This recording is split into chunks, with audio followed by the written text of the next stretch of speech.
Well, hello, it's Sarah Reynolds, your favorite progressive patriot, back in Nathan Hale Park, and guess who I have? Very special guest. We've got Aaron Tovo from Amnesty International, and you guys probably remember that we had an awesome video that we did 3 years ago, and almost exactly 3 years ago, because it was April of 2013, and there's been a lot of progress made in closing, getting Guantanamo cleaned out, the detainees transferred to other countries or their home country, and Congress is putting up a lot of resistance to getting Guantanamo closed. So today we're able to look back on how 3 years ago when we did this video and we talked about getting Gitmo closed, there were 166 detainees, 86 of which had been cleared for release, and now we're down to 91, and 36 of the 91 are cleared for release, ready to go. The State Department and the Pentagon are working on finding countries for them to be transferred to. So we are so excited to be back in Nathan Hale Park and doing another video on this because my favorite reason is that Shocker Aamer is finally home. And we've been working on this, for years, 8 years, 9 years, since before Obama got elected the first time. Yeah, it's been a big case for Amnesty International. We've put a lot of effort into it, written a lot of letters, lobbied politicians. Europeans have actually been working probably even harder on it, maybe because I know he's an English citizen, so Britain, the British government has also been lobbying for his release. Yes. So yeah, it's been a big case. It's a big deal. I'm so okay. And here's this is a great story.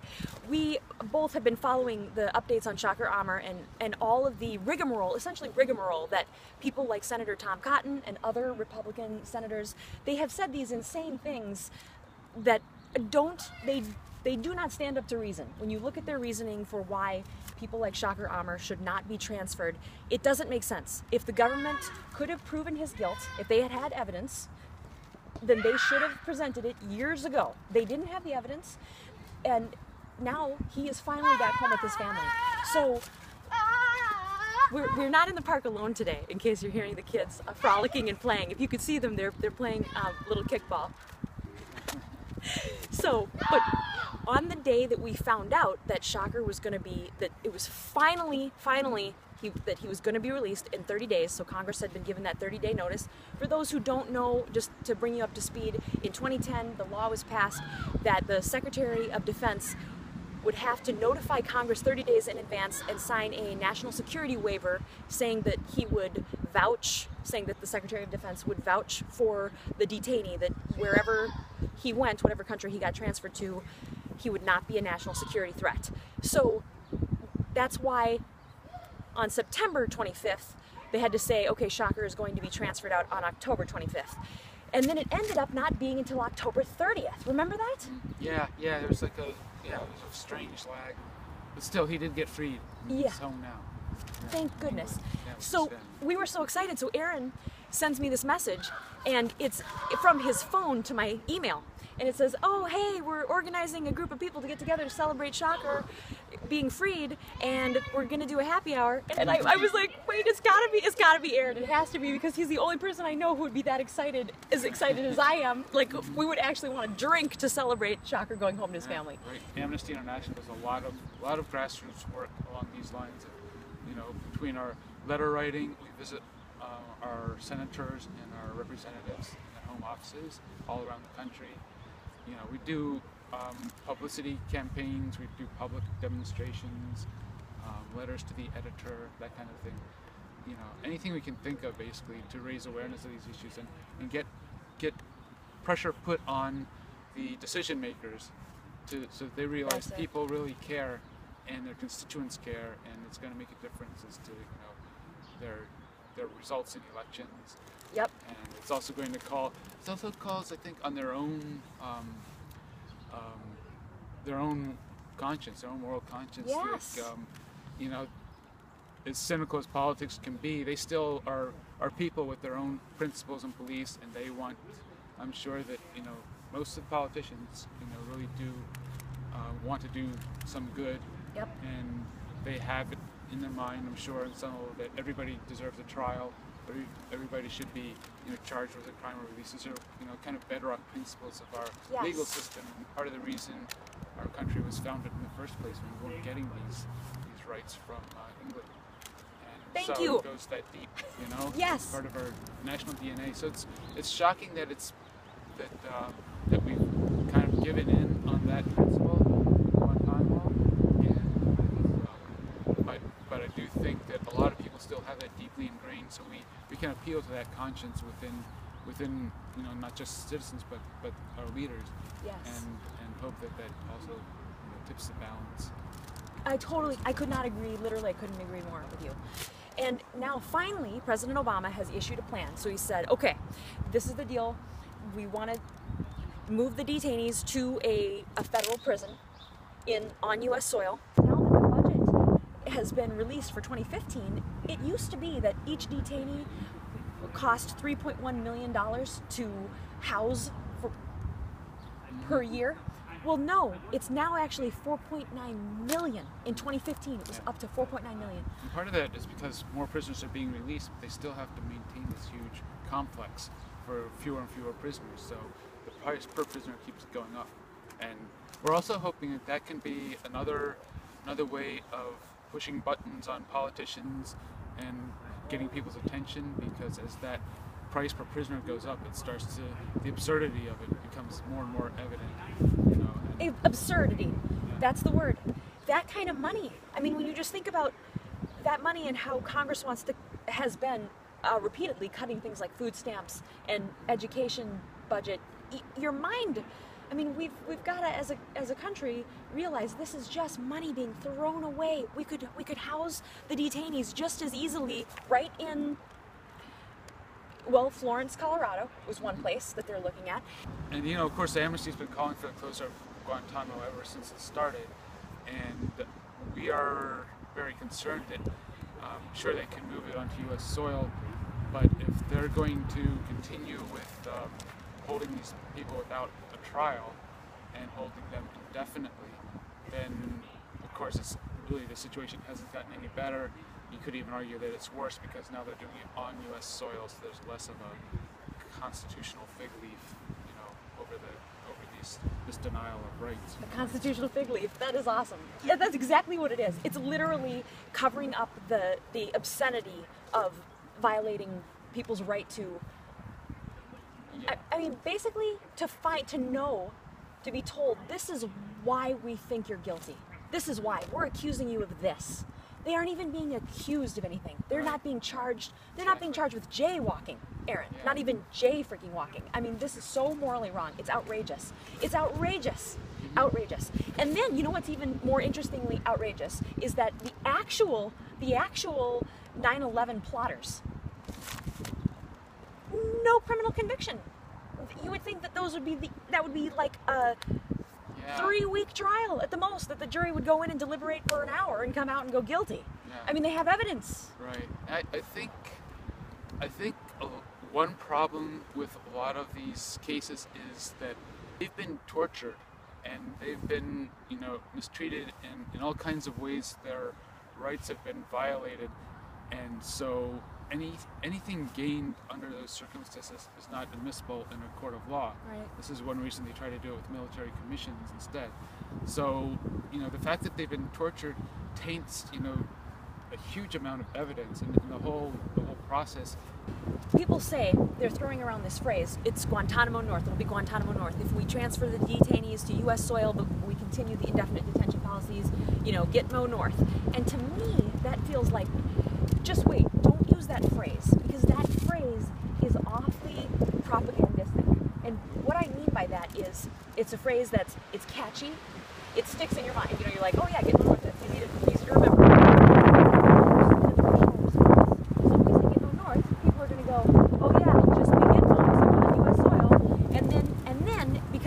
An emotional response, it evokes an action, you know, good propaganda. That's what it's designed to do. It's designed to evoke emotion and then evoke a response or no response. And so in this case, if we say Gitmo North, what are we saying? We're saying there's not even a point in doing anything. It was a lost cause. Don't take action. The Republicans in Congress are freaking out. They're freaking out. Like they're going to such an extreme. Remember Senator Tom Cotton? He went to such an extreme that he said, because he can't send the detainees to hell, he wants to keep them in Gitmo. So that is so morally outrageous, reprehensible, to say that when people are, the most American thing that we have is, number one, the benefit of doubt. The most patriotic thing I can do is doubt that you are guilty and wait until the evidence is presented. And we presume that people are innocent. And how to say that he wants to send them to hell, that implies that there's already proof that they're guilty. That the trial, we don't even need a trial. They're guilty. We don't know that. We're not omniscient. And even if there was evidence, even when you do get a guilty verdict, how many times have people been on appeal, been freed, been vindicated? Yeah. I mean, well, you know, and that might have been on his part rhetorical, or rhetorical. I don't think he was rhetorical. Yeah. I really don't. I wish you could. Did you see him say it? No, but yeah, and I believe he said it and all that, you know.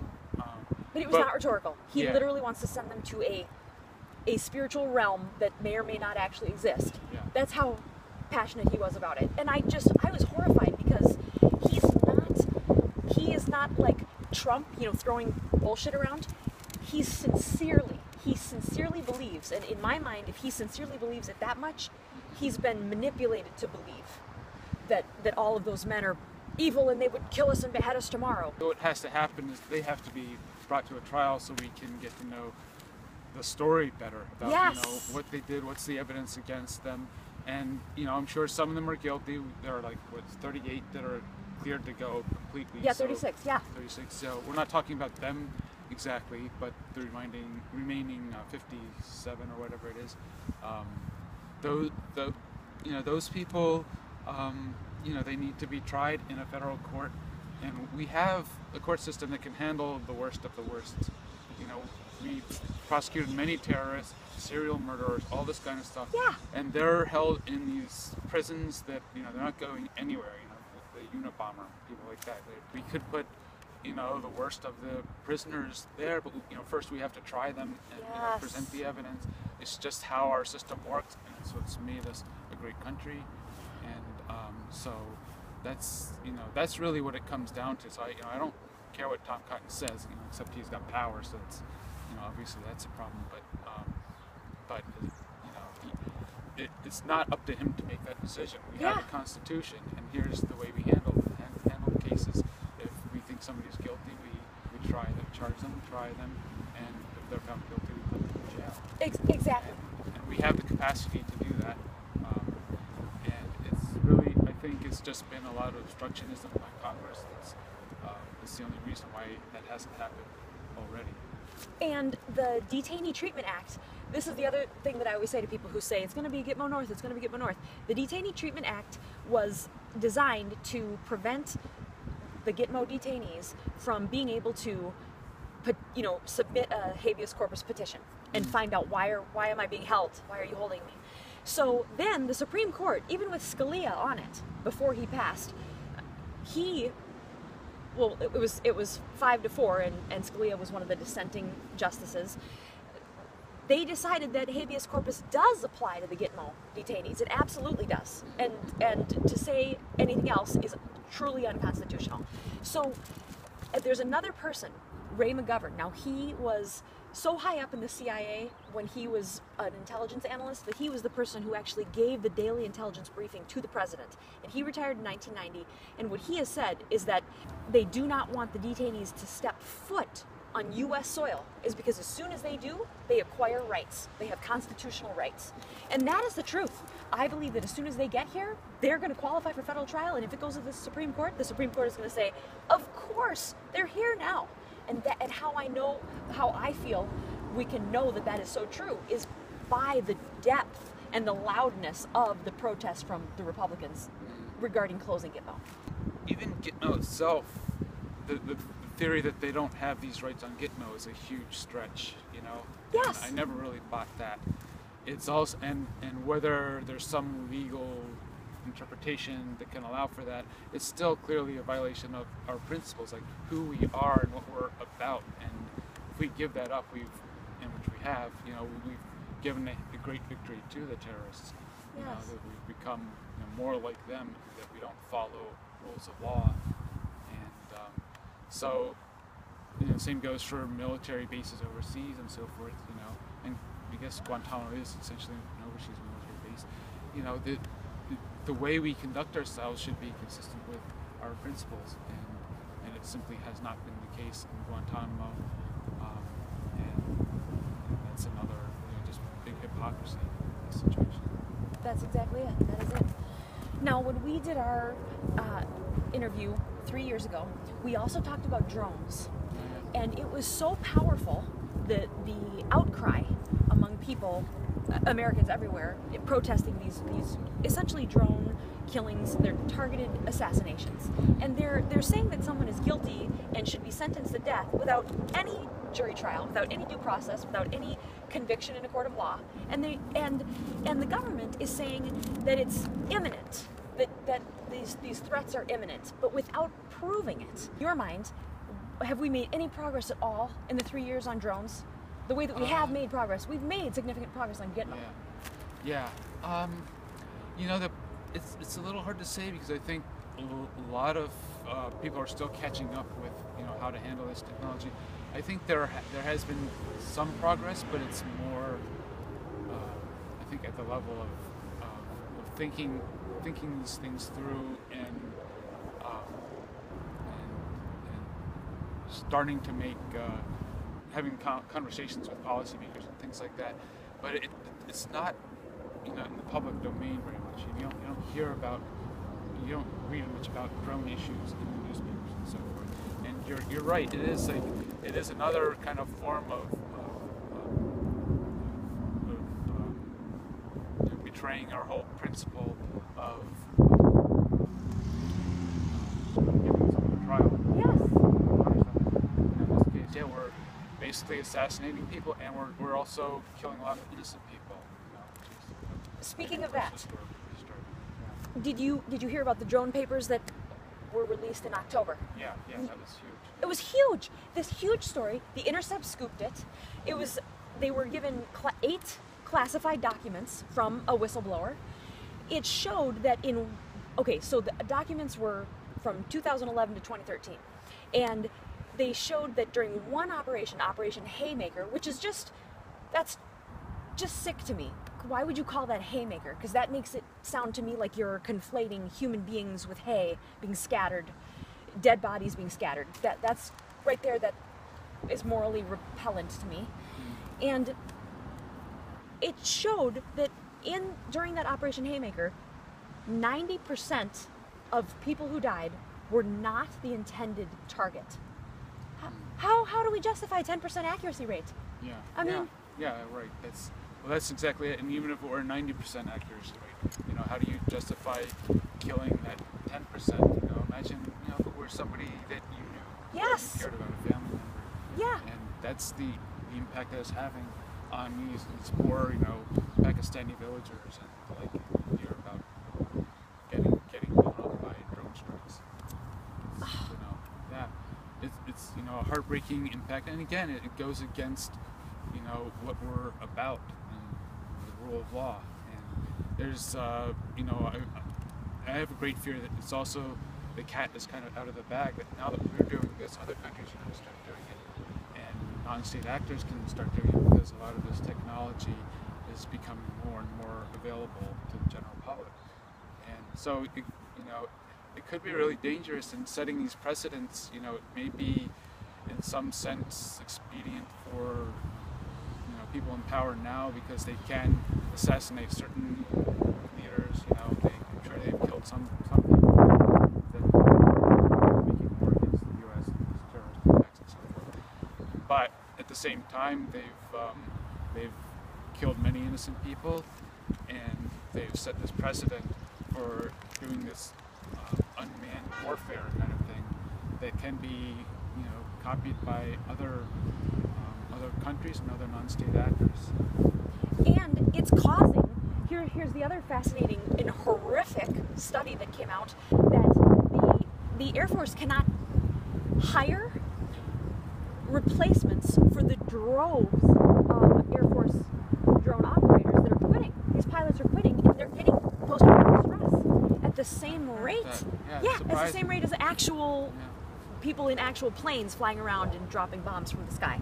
I mean, this to me is shocking. Okay, so we had October 15th, we had the intercept scoop on the drone papers, and then in December, we had the 3 men who all retired from the Air Force, all have PTSD, post-traumatic stress disorder, and they are whistleblowers in the true sense of the term, because they are willing to testify that they witnessed abuse of power, gross mismanagement, and that what they said was for every 1 person they killed, 5 to 6 innocents would die every time they dropped a bomb from the sky. And they're saying this is the thing, Aaron, that makes me so sad, is they're saying they have this surgical precision.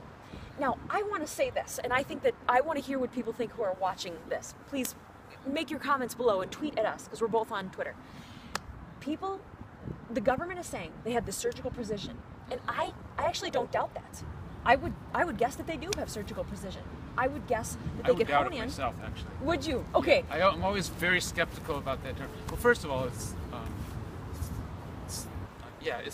implies a certain flawless accuracy. But we know that innocent people have been killed with these drone strikes. We've documented it. Amnesty International put out a big report a year or two ago, with specific cases.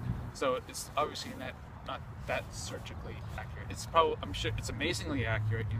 Considering, it's the people that are operating these things on the other side of the world and so forth of the targets.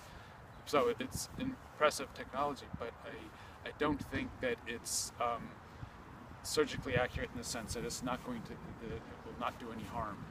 Okay, agree. But let me throw this out here, and I want to see what people think.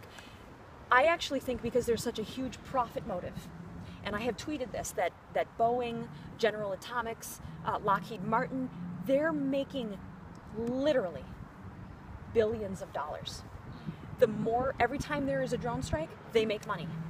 So could it be that because there is a financial incentive for them to do more drone strikes, that they are doing drone strikes when they clearly know it is not the intended target? Because the whistleblowers say that is the case. The whistleblowers are saying, these 3 men who have PTSD, that wrote an open letter to the Secretary of Defense Ash Carter, President Obama, the director of the CIA, and the director of the Detainee, Director of National Intelligence, Clapper. They wrote this open letter to those men saying, look we would say, don't do this. Don't do the strike. Don't, hit the button. That's why it's so horrible. I should really say, don't pull the trigger, because that's the truth, is they're aiming and firing and killing someone. So these men are saying, don't do it. You're gonna hit kids. You're gonna hit women. You're gonna hit people who are not combatants, who are not military age. Please don't do this. And their supervisors are saying, you do it. You press that button. You kill that person. And that, to me, what a horrible. These whistleblowers said they go home and they get drunk to get themselves to fall asleep at night. They can't stop thinking about it. They have night terrors. They dream about not being able to help women and children. That's hell. That's a literal hell to be pulled into that kind of emotional regret. So I would posit or suggest, and maybe I'm speculating, I take responsibility if I'm speculating, but I would suggest that because there is such profit to be made with these repeated drone strikes, that there's actually an incentive to perform drone strikes with surgical precision to the wrong target. Well, I don't know, because the companies are the ones making the money, but they're not the ones that are making the decision to fire you actually use the weapons. Okay, good point. But for sure they have a close relationship with the government, and I wouldn't trust their own statements about drones because they do have this kind of conflict of interest. I wouldn't they might make claims about drone accuracy and stuff. I wouldn't take that with a grain of salt. And I don't know what influence they have in the government, but I guess I wouldn't necessarily assume that they're able to call the shots to order the weapons to be used. Okay. And I always think of it as the backroom deals, where And that, right. They pour these third-party security contractors like Lockheed Martin and Boeing. They pour money into the re-election campaigns of certain people in Congress, and then Congress in turn says, "Oh yeah, these drone strikes are good. Do it." And who suffers? It's just like in any war. It's the soldiers that suffer, and now we have soldiers behind essentially a console. Fascinating. And it's kind of a psychological insight that you don't have to be on the field of battle to suffer PTSD. Yes, the battlefield is a state of mind. It's a state of existence. We could be sitting here one day, but if we walked into a place where we had to make that decision, or we were coerced to push that button, we would be still very real. Be a real battlefield. Okay, so how does this end, Aaron? When is this going to end? When are we going to repeal the ALF? And when the hell does the drone striking people all over the world, a global battlefield, the entire Earth is a war zone. When does that stop? How do we stop that? Yeah, well, a big thing, I think there's a very big lack of awareness on this issue. Most people, you don't see it that much in the newspapers. I don't hear people talking about it much in the street, or I don't see a lot of Facebook stuff about this.